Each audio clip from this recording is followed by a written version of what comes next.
This is Jordan Tower with JT News. M-Rec, how you doing today, buddy? Salute, JT. I'm good. Salute, man. I'm good.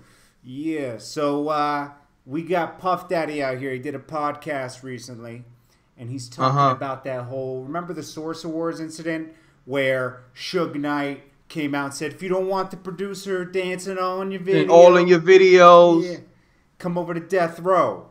Taking a clear shot at Diddy because Jermaine Dupri was in the videos, but he wasn't in it like Puff Daddy. Puff Daddy did ad-libs and everything. You know, he did all that. Exactly. You know? And it was fly. We all liked that. We didn't mind it. We were used to that. Okay? Well, he was asked about this on this podcast. Okay?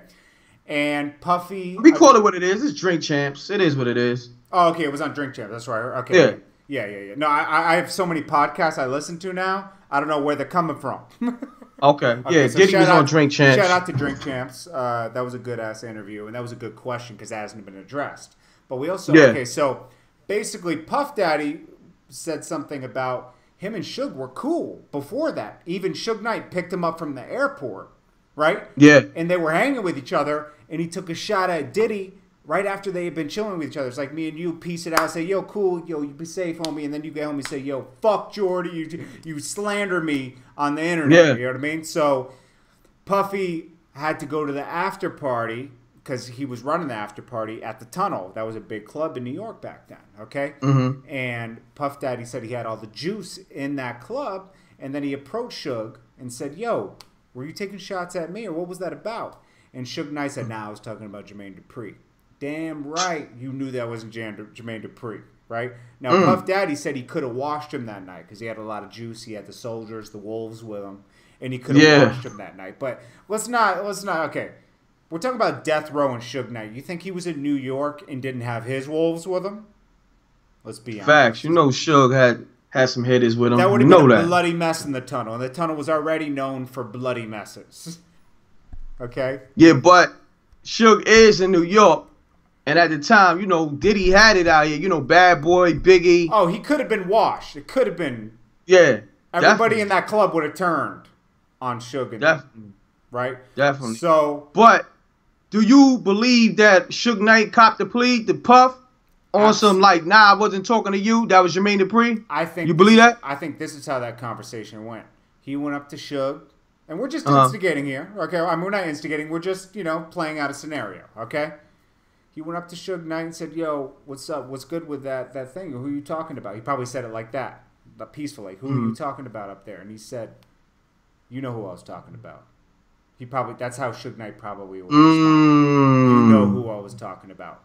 And Diddy knew at that point he could either call him out and say, yo, I think you were talking about me. And it could have escalated, or he could have walked away, gone about his business, and kept making money. Now, I think Diddy did the right thing by walking away. Okay, personally, because who wants to see other people die over or get hurt over something like that? It's stupid, right? Definitely. So Diddy did do the right thing, okay? But I don't believe it played out the way exactly he said, okay? And Suge Knight definitely wasn't by himself, okay? And we got to address one thing. Does he feel comfortable? He never talked about this for what? How many years, Rec? About 21 years later. So we got to address one thing. What do you think? I mean, why wait now? Exactly. Why now? Yeah, that's my thing. But, you know, it's a new venture over there at Revolt. Nah, he was trying to say, like, nobody asked me this question before like this. Like, this is the first time I'm speaking on this. Sure, in 21 years, bro, one of the biggest things that ever happened at an award show, if that resulted in 2 people dying... Rest in peace. Yeah, Big and Pac is gone. Yeah, like that escalated to another and level. that award show, you know what's crazy? It kind of like showed publicly that the beef was really on. Yeah. Like there might have been tensions before, little shots, subliminals. Yeah, but the award show, that was confirmation. It was confirmation. That was like shots fired. Because you got to think, Snoop got on stage on some... The East Coast ain't got no love for Snoop Dogg and Dr. Dre? Yeah. The tension was there. Tension was there. Oh, yeah. It was there. So crowd was like, woo. Yeah. Yeah, let's not act like everybody was buddy-buddy right before this, Puff.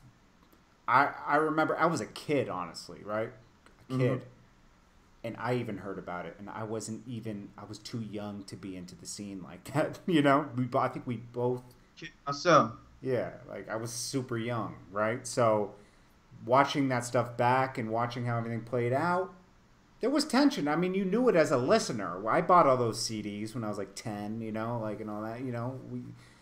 You saw the tension there, okay?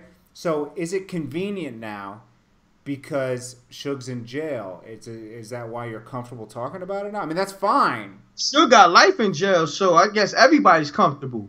Yeah, right now. Even Daz took a shot at Suge. But you know what's crazy?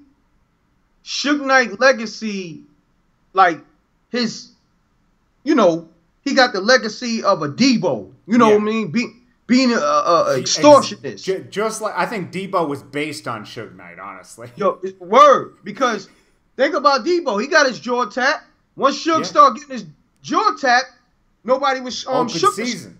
Open season. Yeah, it was open season. Yeah, you know what I'm saying? He got his jaw tapped twice. You're right. It showed he didn't have that power anymore. Yeah, exactly. It took away his power. Yeah. So, you know. It is what it is. I don't, and it was asked, like, if you had addressed it that night, would the scenario played out differently? And Puff said, I think it would have been worse. And I think he's right about that. I think he did the right thing to walk. It takes a man. There's two different things. It also takes a man to walk away from something and think about the future, okay? And Puff, being smart and calculated, thought about the future. He played it out in his head. If I address him right now on this is going to go down right now. Maybe we can diffuse this later, you know? Yeah. And I think that was the right choice to do, okay? So I agree with Puff Daddy walking away. Some people wouldn't. They would be like, oh, you should address that like a man. I agree with him walking away. Okay, so let's not get this fucked up. I'm not trying to say that Puff is fucked up or anything. I'm just saying it's coming out now. Especially if Puff, you know, pressed him. Yeah. Like he said, it went down. I pressed him, like, I guess, away from all the cameras and you know, the audience. Yeah. You know, I guess he pulled him to the side and was like, yo, Playboy, you know, that shot you took at me at the Source Awards earlier, who was that for? Oh, was that for me? Oh, nah, I wasn't talking about you. I was talking about Jermaine Dupri. I don't know. You know what I'm saying? Yeah. I don't know if it played out like that, but if he, you know, addressed the situation like that, I respect it. Especially if he pulled him to the side and, you know, and pulled his coat, be like, yo, who was you talking about earlier, Playboy? It's a good story, though. I like listening to it because I always wondered about that. How did that play out after that, you know? Because, like, we didn't have Instagram back then. We didn't have Twitter, you know? So shit was still a mystery. What's going on? You know, you didn't hear about something. You have to wait for that MTV video to drop or that mixtape to drop or that album to drop. Mm-hmm. And now we get to see a lot of footages and hear a lot of stories that we didn't know about back then. It's pretty dope. Yeah. Well, salute to Puff Daddy and salute to Drink Champs for getting a good. That was class. You know, that's classic footage right there. You know what I mean? Salute. Super classic. Salute to Nori.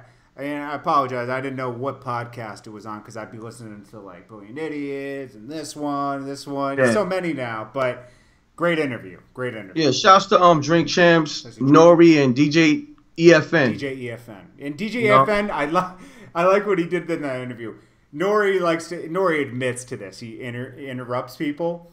He's trying to take a shot right when Puppy's getting to the juicy story. EFN said, "You're fucking the story up, man." Like, oh shit. Yeah, as a joke, you know, because Nori's like, "Fuck, my bad." It's all good, man. All right, well, salute, man. Salute.